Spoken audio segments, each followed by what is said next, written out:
Good morning সবাইকে। আবার চলে এসেছি আবার একটা নতুন কোনো ভিডিও নিয়ে। সকাল থেকে উঠে ভাবি কি রান্না করা যায়, সত্যি একটা মেয়েদের না। এই যে মাংস নিয়েছি, আমার আজকে যেরকম ইচ্ছা পিস নিতে পারো তোমরা। আমি নিয়েছি লেগ পিস দেখে নিয়েছি। এই যে টক দই দিয়ে দিচ্ছি, জলটা ঝাড়িয়ে নিয়েছি মাংসের, তারপর টক দই দিয়ে দিচ্ছি। এই 100 গ্রাম মতো টক দই দিয়েছি।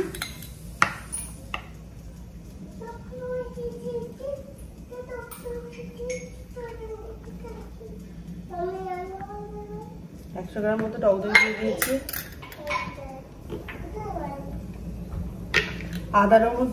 আদা চামচের পেস্ট দিয়েছি, আদা রসুনের 2 চামচ মতো,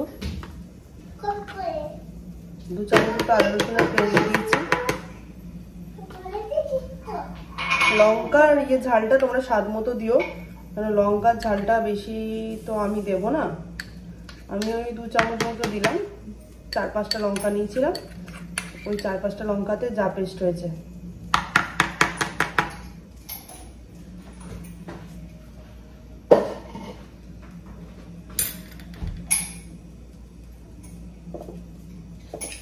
আর নুন স্বাদ মতো।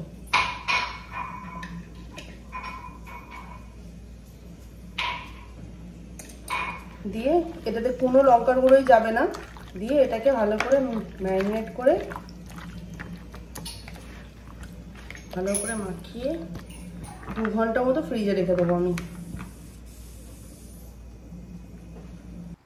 দিয়ে তেলটাকে গরম করতে বসিয়ে দিয়েছিলাম। এবার তেলটা গরম হয়ে যাওয়ার পর আমি কয়েকটা গরম মশলা নিয়ে নিয়েছিলাম, যেমন হচ্ছে তোমার লবঙ্গ, দারচিনি, আর হচ্ছে তোমার ছোটো এলাচ, ও তার সঙ্গে শুকনো লঙ্কাও নিয়েছিলাম। ঠিক আছে, এটা তোমরা চাইলেই করতে পারো ঘিতে বা মাখনে, আমি রিফাইন তেলে করেছি। তো ওইটা রিফাইন করেছি সেই কারণে। দিয়ে এটাকে হালকা করে একটু গরম করে নিয়ে, মানে ঝিম আছে গরম করে নেওয়ার পর আমি এর মধ্যে দিয়ে দিয়েছিলাম পেঁয়াজ বাটা। পেঁয়াজটাকে আমি যেটা কেটে মানে পেস্ট করে রেখেছিলাম সেটাকে পুরো দিয়ে দিয়েছিলাম।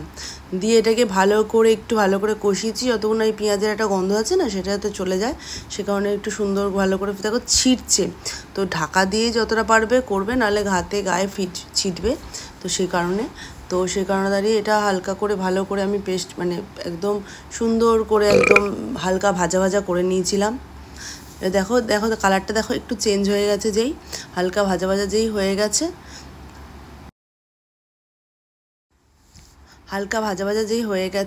সাথে সাথে তখন আমি মাংস যে ম্যারিনেট করে রেখেছিলাম 2 ঘন্টার জন্য ফ্রিজে, তো সেটা বার করে আমি দিয়ে দিলাম।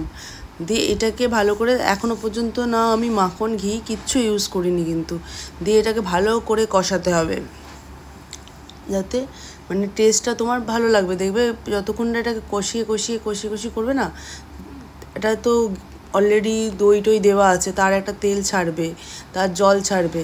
সে কারণে এটাকে ভালো করে যাতে একদম পেঁয়াজের সাথে ভালো করে একদম মেখে যায়, সেটার জন্য ভালো করে দেখো মোটামুটি তুমি এটা 5 মিনিট মতো এটাকে নাড়াতে হবে। জল টল কিচ্ছু দেবে না তখনও পর্যন্ত, 5 মিনিট মতো এটাকে কষাতে থাকবে। আমি দেখো এবার 3-4 মিনিট ওটাকে নাড়াচাড়া করে নিয়েছিলাম মাংসটাকে দিয়ে। তারপর এর মধ্যে আমি অ্যাড করেছিলাম হচ্ছে কাজু আর পোস্ত বাটা। তোমরা চাইলে কাজুটা স্কিপ করে দিয়ে চারমগজও ইউজ করতে পারো। তো আমি চারমগজটা দিয়ে নিই, বিকজ আমার কাছে তখন কাজুটা অ্যাভেলেবেল ছিল তাই। আর কাজুটাকে দিয়ে তারপর আমি ওটাকে ভালো করে মাংসের মধ্যে মাখিয়ে, আর তারপর ওই বাটি ধোয়া জলটাও একটু দিয়ে দিয়েছিলাম। তারপর একটুখানি আমি কেশর আর কেওড়ার জল আমি দুটোই ইউজ করেছি। কেশরটা চাইলে তোমরা স্কিপ করতেই পারো, ওটা কোনো ব্যাপার না, ম্যান্ডেটরি, বাট আমার ভালো লাগে ওটা দিলে একটুখানি কালারটা চেঞ্জ হয়, তাই জন্য দেওয়া। তো আরেকটা জিনিস তোমরা এর সাথে দিতে পারো, যেটা আমার তখন অ্যাভেলেবেল ছিল না তাই আমি দিতে পারিনি, সেটা হলো মাখানাটা দিলে কি হয়, পুরো একদম দোকানের স্টাইলে রেজালার ওপর যে মাখানাটা দেওয়া থাকে দেখতে ভালো লাগে। এই সময়ও মাখানাটা দিয়ে দিলে মাখানাটা বেশ ভালো নরম হয়ে যায় এই জুসির সঙ্গে। আর একটা গরম জল করে নেবে একটা আলাদা বাটিতে। এটা হয়েই এসছে অলমোস্ট, আর কিচ্ছু করার নেই লাস্ট।